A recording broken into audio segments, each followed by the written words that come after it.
First பச்சை மிளகா, அப்புறம் வெங்காயம்,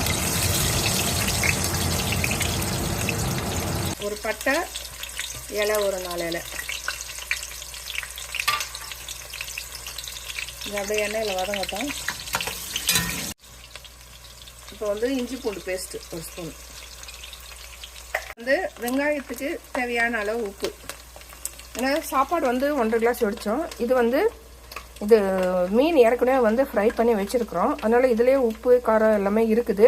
சாப்பாட்லேயும் வந்து ஒரு 1.5 கிளாஸ் போட்டு அரிசி வடிச்சிருக்கிறோம். அதுலேயும் வந்து உப்பு போட்டு வடித்து வச்சுருக்குறோம். அதனால் வெங்காயத்துக்கு அவ்வளோ உப்பு போதும். வெங்காயம் வதங்கிடுச்சு. இப்போ தக்காளி போடலாம். 2 தக்காளி. ஃபிஷ் பிரியாணி செய்கிறதுனால இந்த சாப்பாட்டில் 1 ஸ்பூன் எண்ணெய் அப்படியே ஊற்றக்கூடாது. 1 ஸ்பூனு வீட்டு மிளகாத்தூள்.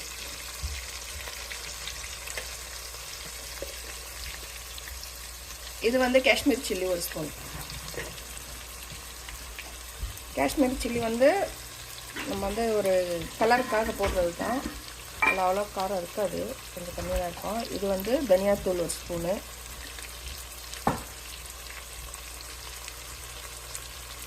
இது வந்து மஞ்சத்தூள் ஒரு 1/4 ஸ்பூன். இப்போ இதெல்லாம் சேர்த்து ஒரு பெரட்டை தட்டிடலாம். இது வந்து மசாலா அரைச்சி வச்சுருக்கு. சோம்பு, கிராம்பு, அப்புறம் வந்து இது ஏலக்காய், தேங்காய், கருவேப்பிலை, பச்சை மிளகாய். இப்போ இதில் மசாலா போட்டாச்சு. மசாலா வந்து நல்லா எண்ணெயில் இதுவாகிடுச்சு, ரோஸ்ட் ஆகிடுச்சு. இப்போ வந்து இதில் அந்த மீன் போட போகிறோம்.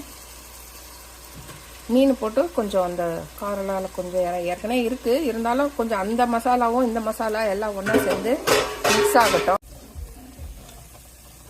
இப்போ மீன் எடுத்து தனியாக வச்சாச்சு. ஏன்னா இதில் போட்டு சாப்பாடு போட்டு கலரும் போது உடையும்.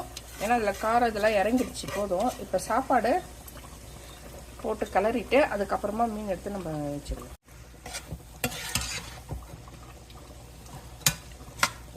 இப்போ சாப்பாடு நல்லா மசாலா கலரியாச்சு.